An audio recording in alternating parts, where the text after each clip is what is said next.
everyone, I'm Rebecca and welcome back to my sewing room. At this moment, I'm actually just here as editing Rebecca, here to intro the second half of the birthday Q&A video that hopefully you watched the first half of last week. If you have not yet seen that video, hi Dora, it will be linked down below in the description for you to go check that out. I'll also put a little card to it right up here, but let's continue on now with the second part of that birthday Q&A.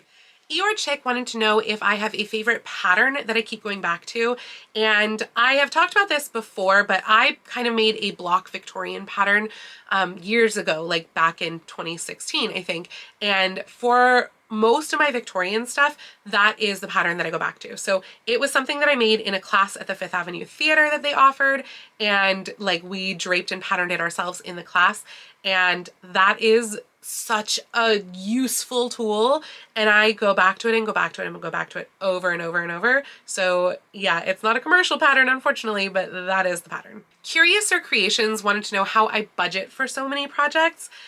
To be honest, I don't keep a budget. I know I should, I don't. Most of the projects that I am working with, I plan far in advance. So I'm able to get the fabrics like when I see it on sale, like Aurora, for example. That silk, I got that super, super cheap because I saw the fabric and it was what inspired the project. Then things like Barbie come along and throw in a loop and I wind up needing twice as much fabric as I thought, and it totally throws things off. So I don't really keep a budget, but I also really try to work from the stash. My next project coming up is going to be a stash-based project. In fact, my next few, I think, coming up are gonna be stash-based projects. And so that is really, really important to me and to keeping to some semblance of a budget. But sales are your friend. The Yorkshire Victorian wanted to know if I could own any historical dress from a museum, what would it be and why? Honestly, I would not want to own any historical dress from a museum because then I would have to keep it just as nicely as they do, like keep it in that beautifully kept state, and that would make me stressed out if it was something of museum quality. If you've noticed in all of my like antique examining videos, the pieces that I have are generally very much not museum quality, and that sort of stuff, like that level of stuff, needs a lot of care. So as much as I love the idea of having something cool like that, like, oh my God, if I owned the Victorian child dress, or no, owned the one that I based my fairy godmother dress on, that's from the Manchester Museum, that would be so, so cool. But I would not want the pressure of keeping that myself. Kind of a random question, but totally fair. Cartoony Gothica wanted to know, when I wear cosplays like Barbie that involve layering a corset, petticoats, etc., do I prefer to wear like costuming bloomers, or do I just prefer to wear bike shorts? And honestly, it depends on my mood. So like for Barbie this year, I think I wore bike shorts. But for Felicity, I wore bloomers, even though I didn't necessarily have to. So yeah, it depends on my mood. And it depends on like, am I wearing tights with it? Because I wore tights with Barbie, so that was part of why I wore bike shorts too. Whereas with Aurora, I wore stockings and bloomers instead. And then a few questions about my costuming plans for this year. Now, I do actually have a whole video on my costuming plans, so I will link that down below and that will clear up a couple of these. But Ward Galena wanted to know, what am I planning for Port Townsend this year? And I'm actually not going, unfortunately. It's at the same time as Titanic. Nobody does Titanic, the musical, and I knew that this was going to be my chance, probably in my lifetime, to be able to do this show, so I am unfortunately missing out on Port Townsend to be able to do Titanic this year. Siku Faldka wanted to know, am I planning a cosplay collaboration with Kiralee or with any other costumer? At the moment, I'm not. I would love to do another one again. I've had a lot of fun with the ones that we have done, but at this time I don't have anything planned with any other costumers. And Kelsey Peterson wanted to know if I have any other historical Disney outfits coming up, like 1830s Cinderella. At this moment, again, I don't, just because I've just done a bunch of cosplays, and so I don't really have a ton of like cosplays on my docket at this moment. Mostly I have historical stuff coming up that I'm going to be working on like throughout the summer, and then I think we'll kind of see as we start to get closer to next year's Comic-Con what will probably come up, because I'm sure I will do something Disney for next year's Comic-Con. And actually, I feel like that's a good way to segue into the next section, which is the American Girl section. A lot of you had questions about American Girl and American Girl cosplay, etc. So let's talk about those. So Sun and Star wanted to know if I was going to make another American Girl outfit, which one would I make? That is actually one of the cosplays that I have planned for next Emerald City Comic Con, which is there's a group of us who are going to be doing American Girl cosplays, yay! And my goal, if I can find the fabric, is to do Kirsten's meat dress because it is so cute and so iconic, and I would just love to do that outfit. And I already have the wig. So I'm hoping that I can find that fabric. It's proving pretty difficult to find. If you have a good source for this print, light blue with small red flowers that is not spoonflower because spoonflower is way too expensive, please let me know. Charlotte Amaro was wanting to know if I have decided on a different name for my new American Girl doll that I got myself for Christmas. I got the doll Yvette, if you missed that video, and no, I'm still calling her Yvette at this point. You guys give me such wonderful ideas, and actually I had already kind of loved the name Charlotte as my #1 idea. Somehow it hasn't stuck and Yvette has stuck, so I think at least for now she's gonna remain Yvette, and maybe we'll see if Charlotte winds up sticking since that was the other name that I was most liking from the get-go. You will actually see Yvette in next week's video because that is the dress that I am making next week, is one for Yvette. A lot of you were wondering what my favorite historical American Girl outfit is. I have two. One of them is Felicity's Christmas dress, so you know, check that box. My other favorite one is Addie's Cape Island dress. It's based on an extant dress. So this is Addie's dress. This is the extant dress. And the fact that they did that is just like, oh my God, I can't have that dress because it's like $350. I want it so badly, but I'm never gonna pay $350 for a doll dress. But oh my God, I love it. It's perfection. Kelsey Peterson wanted to know, what is my favorite American Girl doll time era? And will I continue to make doll sewing videos? So obviously, yes, I will on the sewing videos. As far as the time era goes, that's a tough question. I mean, I was initially fully drawn to like Samantha's era with all the frilly everything, but I feel like each doll kind of has a really great reason to love that period. And so it's kind of hard to say like, oh yeah, this is my favorite era of them. I think the detail that goes into Felicity's clothes is probably the most impressive. So for that reason, maybe Felicity, but the stories that go along with each, I mean, like Addie's got some of the best books out there for sure. Speaking of which, Burdened with Glorious Cosplay wanted to know my favorite American Girl book. I think like as a series, Addie's are probably the top. Melody's books are also fantastic. Caroline's books, so good. I think Caroline is so underrated. Like people just don't care about Caroline. She has freaking good books and she's a really interesting character. And surprisingly enough, Courtney's second book, not the first one is sucky and stupid. Second book, super impactful, like so good. I was blown away by Courtney's second book. I'm gonna butcher this name completely, but Ciancini Oronde wanted to know, what is the doll outfit project that I would like to do that intimidates me the most? And also, what does my doll collection look like at this point? So addressing that first question, I don't know that I have one that intimidates me the most. I mean, maybe if I were to do it, Addie's Cape Island dress. To be honest, there's so many Addie dresses that I would so love to make, but I don't want to offend anyone by making an Addie cosplay. So that idea of like towing the line between not wanting to be offensive or should I make the cosplays, etc., that kind of intimidates me because like I would love to make for myself her Cape Island dress, her kite flying dress, also known as her flower picking dress. Oh, her birthday pinafore, so wonderful. And her Christmas dress. Oh my gosh, I love it. She has, I think, the best fashion of any of the dolls, but I just don't know whether it would be appropriate for me to make Addie cosplays. So let me know your thoughts on that because I'd be really curious to hear what you have to say on it. As far as what my doll collection looks like at this point, I've been debating doing a video on like my American Girl doll collection / outfits. Let me know if that's something that you would be interested in.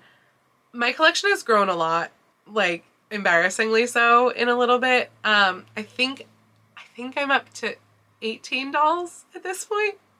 Well, that includes the one that's on its way because I just ordered Mary Ellen finally, even though I hate her stories, but I love her fashions. She's the 1950s doll, by the way.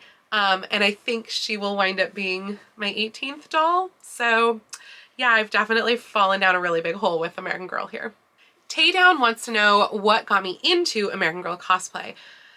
Honestly, I couldn't say like the very first thing. I think it was the fact that for so long I've been wanting to make the Felicity dress that I just never even really thought of it as like, oh, American Girl cosplay. It's just like, oh my God, I love that dress. I want it for myself. And in the time span that happened like leading up to the actual making of that dress, I then decided, okay, I'm gonna make Samantha's cloak. Okay, let me find a fabric and see what I can make. There's Kirsten's birthday outfit, Samantha's midi dress, Felicity's birthday dress, and then finally Felicity's Christmas dress. So I feel like there was not one single thing that was like, yes, I'm going to make an American Girl cosplay. It was just like, oh, yeah, I need that. Oh, that'd be fun. Oh yeah, I want to do that one. And it's still, there's a long list of what I want to make.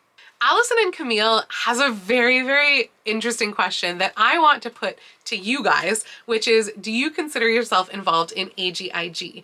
If you're not familiar, AGIG is American Girl Instagram. There is also AG2, which is American Girl YouTube. And I have no idea if I'm considered part of that or not, because I do post some stuff for American Girl, not very much because I know that most of you probably aren't interested in it, but I do post in my stories on Instagram more than anything else. I post American Girl stuff, and I have no idea if that makes me an AGIG or not. I follow a lot of AGIG people, but mostly just like either the 90s throwback stuff or the historical stuff. Speaking of 90s throwback stuff, Liz the biochemist wants to know, what do I think of the new American Girl dolls? She said they make her feel old. I agree. I feel old too.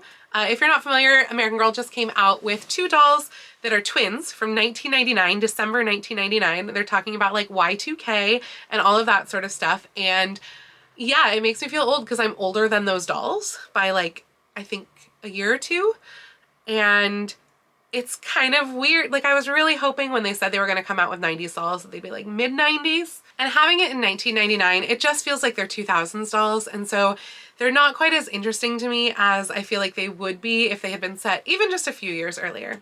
I Dream of Johnny, who runs actually one of my favorite American Girl YouTube channels, I'll link him down below. He asked my favorite doll lines when I was a kid, and I also had a question that was like Barbie versus American Girl. So yeah, I was actually more probably into Barbies than I was into American Girl, just because I started with Barbie a lot earlier. Like I had got my first Barbie, I think when I was like 4 years old or something like that. This was her.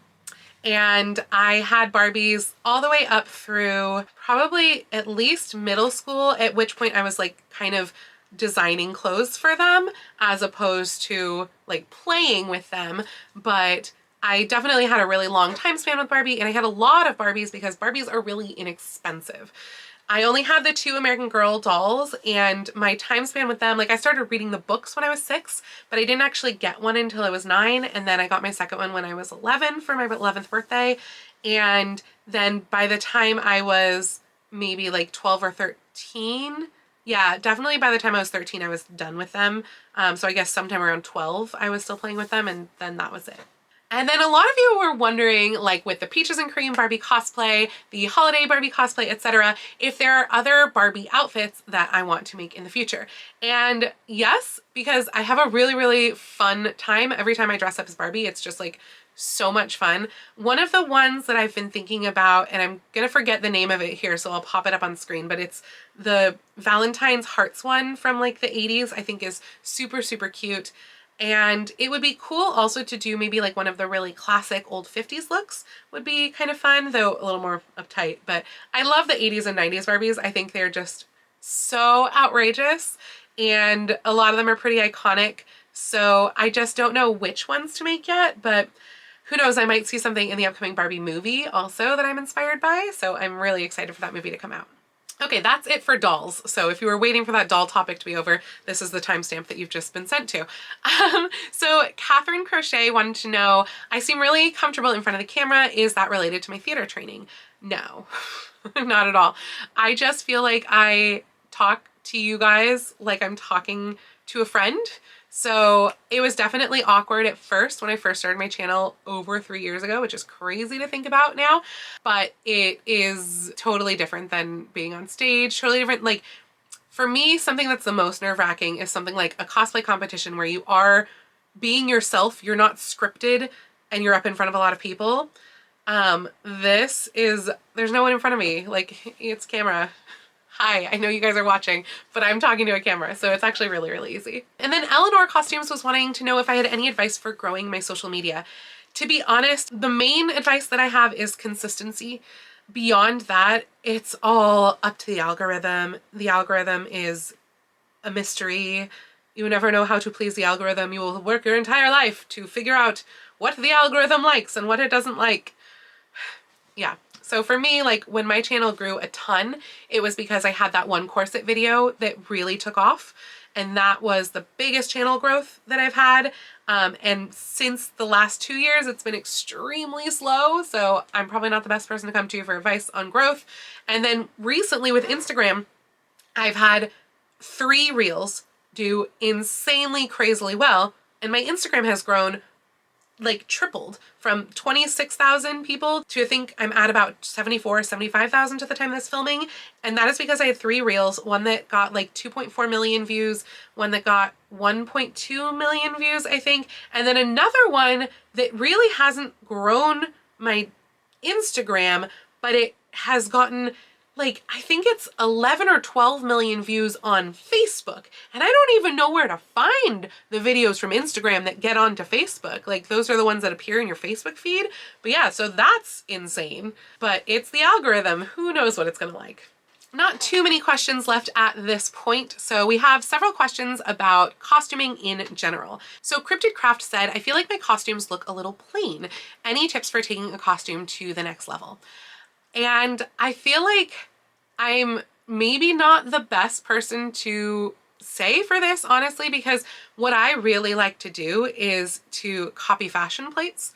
I mean, it's a great way to take your costumes to the next level if you're ready for that. You can also just copy like elements from fashion plates. If you're not ready to go like whole hog into a fashion plate, you could say like, oh, the pleats on this one, I have to do the pleats on this one. Or like, oh my gosh, the ribbon bow trim on this one. Yes, that's perfect. And combine them together and just add those little embellishments and details each time you do another costume. And I think that's honestly, I mean, study the fashion plates and see what they do, what they did. And that's a great way to kind of grow your costumes to the next level. Also, don't forget your accessories and don't forget your undergarments, because undergarments and accessories are so important to making sure that a costume looks right. Historical Beauty was wondering, because there's such a big learning curve to sewing, what would I recommend to those that want to start? So I do actually have a video on like getting into historical costuming, so I will link that down below. But basically, when you are very first starting sewing, you literally just want to do straight lines, zigzags, curves, princess seams, like super basics. Then take it to the next bit. Make yourself a skirt, like an elastic waist skirt, super easy. Make yourself, maybe once you've graduated from skirt, make yourself like you could do a shirt. That's a lot more challenging, or a pair of pants. Not like jeans or anything, just like slacks. That's gonna be a lot more challenging. Or if you're ready to move into historical costuming instead, start with shifts, chemises, bloomers, and then move into like the outerwear. Regency dresses, great place to start. Regency is a really beginner friendly era. Not the corsets, but everything else in that era is going to be a really friendly place to start. And kind of growing on that, Nikki Nebula wanted to know, how do I get started sewing real clothes, specifically the more fun ball gowns and such? And it's really just practice. So like while you're sewing all of those different little steps that I just recommended, you are going to be working on fit. That's such a big important thing, is learning how to fit yourself. And you can do all of this from like commercial patterns and just trying on the patterns, making sure they fit, etc. Because with every little project that you do, you're going to improve. Like, I promise. I know it's really, really frustrating and daunting at the start, but you are going to improve, you're going to get better, and your costumes are going to wind up looking amazing. Kyle Jolly wanted to know, what tools and machines do I use and recommend? I have an entire video on tools, so I will link that down below. As far as machines go, I love Brother machines. I think they are so user-friendly, and the more expensive like metal ones are wonderfully sturdy. So I highly recommend Brother machines. For sergers, Baby Lock. Baby Lock is my favorite for sergers. So yeah, those two. But basically just make sure you don't get a super cheap one, and probably not a singer, and you should hopefully have a good machine with that. Sometimes it's the vintage machines that are best. Lion is back. So Anaja Ryan, I'm sorry for butchering your name, wanted to know if I could do a video sometime about how I make hair pads for various time periods. Honestly, it's not a video's worth of how to do that, because literally all I do is I save the hair from my brush, like when I brush my hair, and then I have a bunch of like little brush bits all kind of tufted together that I have wrapped in like a sheer hairnet, and that is what I use as like my bump it for pretty much all of my styles, except for maybe like Edwardian. Edwardian, I actually take a yaki hair braid, like the kind you can get at hair wig stores, and twist it up and like put it around my head and then pull my other hair over it. I do have some videos on hairstyle tutorials. I think that I have a playlist for them, so I will link that playlist down below because you can see those pieces in that playlist. All right, and our last questions here are all about plus size costuming. I do actually have an entire video just about plus size costuming, so I will link that video down below as well. But Lizzie Bennett wants to know what fashion era or what stays or corset gives the best silhouette and appearance to plus size women, and that is incredibly subjective. It depends on your body type. It depends on what shape you want to look like. Personally, I like the way that I look best in like probably the 1870s, which is why it's one of my favorites. And I find that era of corset the most comfortable, like 1860s, 1870s corsets to be the most comfortable. Probably 1860s corset actually is the most comfortable. But yeah, it is so much up to you, because I think that plus size people can look good in literally any era. It's all about proportion, which I go into really in depth in that video. So make sure you check out that plus size video, which again is linked down below. But yeah, it's so much up to you and whatever you choose to look like in your costumes. D1 Roulette wants to know, what advice would I give a novice sewer on plus size patterns or making your own patterns? So a lot of it is, I would say, like, find a commercial pattern that you like, get it to fit you exactly like you want it. So do all of your alterations to your mock-ups, do like a bunch of different mock-ups, and then have that pattern as your base. And you're probably gonna want several of those depending on what kind of costuming or sewing you do. Like, you might want an 18th century one. You might want an 18th century one that doesn't have a stomacher. You might want a Victorian one. You might want a back closing Victorian one, or a Victorian one that maybe has a lower neckline or off the shoulder. You might want princess seam versus darts. And from there, having maybe those 4 or 5 patterns, you can probably start to do most things. That definitely leaves out Regency, so maybe make yourself a Regency one as well. But you can probably make up most things once you have like princess seam, not princess seam, 18th century, Victorian, etc. And then you'll just have your own little pattern library that you can pull from, and you'll find that it's really easy to alter things like the length of bodices or the necklines or where the shoulders sit. So yeah, it's just a little practice. And the final question comes from Eeyore Chick, which is, what do you find to be the biggest challenge or hurdle with plus size costuming or with the costuming community as a plus size costumer? And I think there's 2. And one of them actually goes back to like growth on social media, is that I do think that it is harder for plus size people to grow on social media. I think there is an inherent bias in social media that will promote people in channels that are straight size as opposed to plus size, and that's really, really frustrating as a plus size content creator. The other part is accessibility to materials and accessories in particular. I have mentioned now Regency Marketplace many times, highly recommend, because they actually have plus size opera length gloves that I had been looking for years. I'll link those gloves down below. But like, for years I had been looking for plus size opera length gloves and they didn't exist. I have huge feet. I have size 12 feet. So that is another challenging one. American Duchess now carries size 12 again, but for 3-4 plus years in there, they did not carry size 12, and very few other shoe manufacturers do. Patterns, like if you're looking at the most of the patterns, big 3, etc., they don't go up to plus sizes. So you have to be like really judicious and careful of where you can find what patterns you can even use as a base, especially if you're new to costuming and you're not comfortable with like sizing up 4 sizes from a commercial pattern. So there's just a lot of considerations like that. Also, it is a little more expensive. You need more fabric. So that's kind of a challenge as well. So I know that's not like the biggest, that was kind of a bunch, but those are some considerations and challenges that you face as a plus size costumer.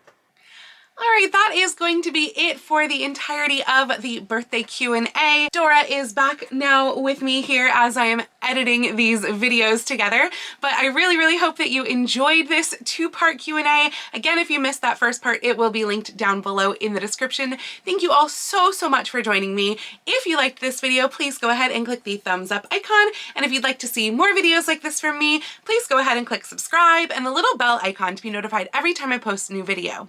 I do post videos here on YouTube at least once, if not twice a week, with my sewing vlogs out on Tuesdays and sometimes additional random costuming content out on Saturdays, but I post every day over on my Instagram, so please go follow me on Instagram. That's at Lady Rebecca Fashions. And if you'd like to help support all of the work that I do on this channel, or if you wanted to send me a belated birthday gift or whatever, I do have a link to my Patreon and my Ko-fi down in the description below, or you can send me a super thanks right here on YouTube.